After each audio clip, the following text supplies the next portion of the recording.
Halo, perkenalkan nama saya Mirza Madani Muhammad, biasa dipanggil Mirza. Saya merupakan lulusan dari S1 Teknologi Hasil Perikanan, Fakultas Pertanian. Kemarin tanggal 27, alhamdulillah saya baru saja diwisuda dan dinyatakan lulus.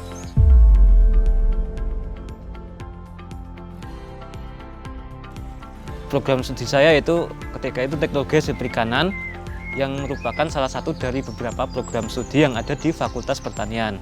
Jadi di Fakultas Pertanian ini ada 9 program studi. Yang pertama yaitu agronomi, yang mempelajari tentang budidaya pertanian, tentang tanaman, pemulihan tanaman, dan lain sebagainya. Yang kedua ada proteksi tanaman, yang membahas tentang ilmu mengatasi hama dan penyakit tumbuhan. Yang ketiga ada ilmu tanah, yang mempelajari tentang berbagai macam jenis tanah.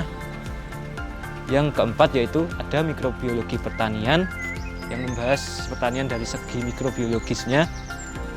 Yang kelima ada ekonomi pertanian dan agribisnis, mempelajari tentang pertanian secara ekonomisnya, secara agribisnisnya. Setelah itu ada penyuluhan komunikasi pertanian, yang membahas tentang bagaimana kita sebagai penyuluh pertanian, kurang lebih seperti itu. Setelah itu ada perikanan ya, perikanan itu dibagi menjadi 3, yaitu ada teknologi hasil perikanan, ada aquacultur, dan ada manajemen sumber daya perikanan. Jadi selama saya belajar di jurusan perikanan, saya mempelajari secara umumnya yaitu tentang bagaimana teknik-teknik budidaya perikanan, bagaimana cara memanajemen sumber daya perairan yang baik dan benar agar tetap berkelanjutan atau sustainable, dan bagaimana cara atau teknik-teknik berbagai macam pengolahan hasil perikanan. Secara khusus karena saya belajar di program studi teknologi hasil perikanan atau biasa disingkat THP, maka saya mempelajari fokusnya yaitu tentang bagaimana penanganan ikan pasca panen, dimulai semenjak ikan itu diangkat ke kapal hingga distribusinya bagaimana, termasuk berbagai macam pengolahan hasil perikanan, dan bagaimana agar produk hasil perikanan tersebut sampai ke tangan konsumen dengan kualitas yang sebaik-baiknya. Jadi dulu saya diterima di perikanan UGM melalui jalur SBMPTN.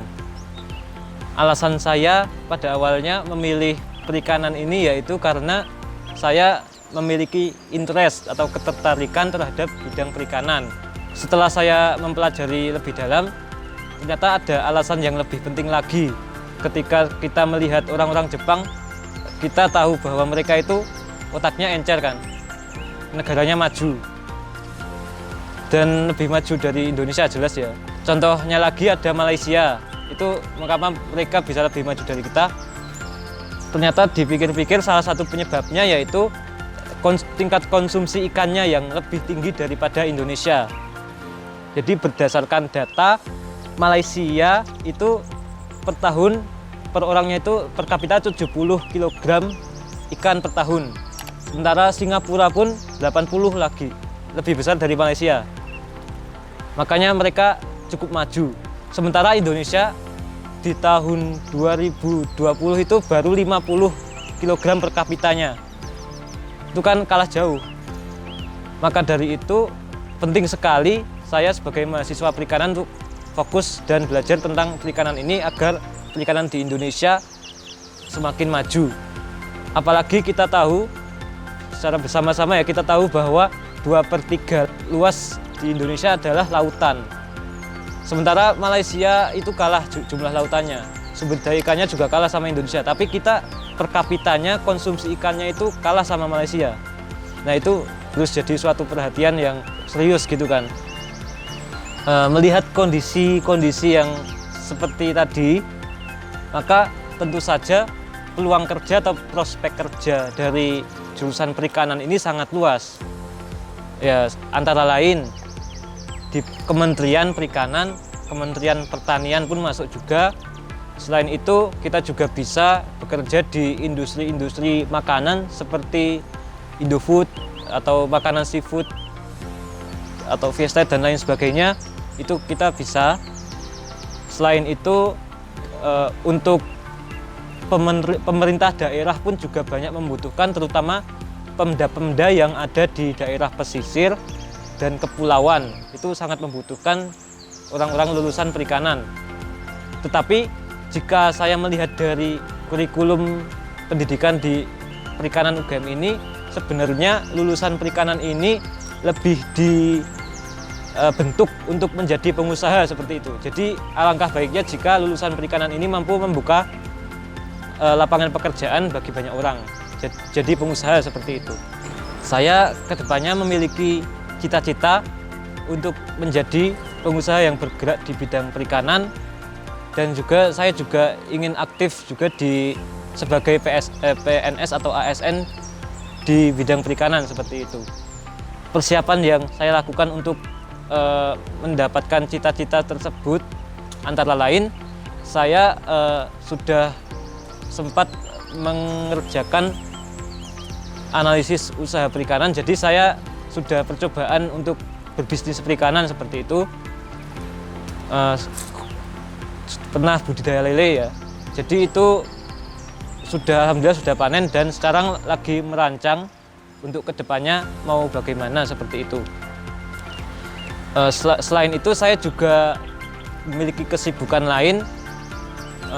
Alhamdulillah saya mendapatkan pendapatan sekarang ini dari mengajar privat piano. Alhamdulillah saya memiliki kemampuan di bidang musik juga, dan penghasilan tersebut rencananya akan digunakan sebagai modal bisnis ke depan. Selain itu, kesibukan saya saat ini yaitu mempersiapkan CPNS. Jadi di tahun 2021 ini BKN membuka CPNS, dan itu harus dipersiapkan sematang mungkin. Jadi saya terinspirasi dari orang-orang yang walaupun kerja kantoran atau sebagai PNS, tapi dia tetap bisa berbisnis seperti itu. Ya, jadi di jurusan perikanan ini ada berbagai macam fasilitas ya. Antara lain yang ada di bawah seperti ini itu adalah IMB, Inkubator Mina Bisnis. Jadi isinya ya kolam-kolam, ada gazebo juga. Di sana tuh ada banyak gazebo. Itu kompleks dari Inkubator Mina Bisnis, itu biasa untuk praktikum, dan juga di situ bisa mahasiswa tuh kalau istirahat bisa makan-makan juga di atas gazebonya gitu. Jadi gazebonya di atas kolam gitu. Seru di situ. Habis itu ada laboratorium ya. Ada banyak laboratorium baik di dalam gedung perikanan maupun di luar gedung perikanan. Salah satu yang di luar gedung perikanan ada di belakang saya ini. Itu adalah salah satu laboratorium yang ada di perikanan. Di situ ada tempat pengasapan ikan. Jadi mahasiswa teknologi hasil perikanan ada fasilitas kayak berbagai macam teknik pengolahan ya. Salah satunya yang di situ ada yang pengasapan. Terus di situ juga ada tempat untuk budidaya, ada kolam bundar dan kolam kotak seperti itu. Jadi di perikanan ini juga ada berbagai macam jenis laboratorium ya. Misalnya ada laboratorium pembenihan, ada lab nutrisi, lab teknologi ikan, lab mikrobiologi, terus ada lab manajemen sumber daya akuatik. Habis itu ada lab sosiologi perikanan, dan masih banyak lagi.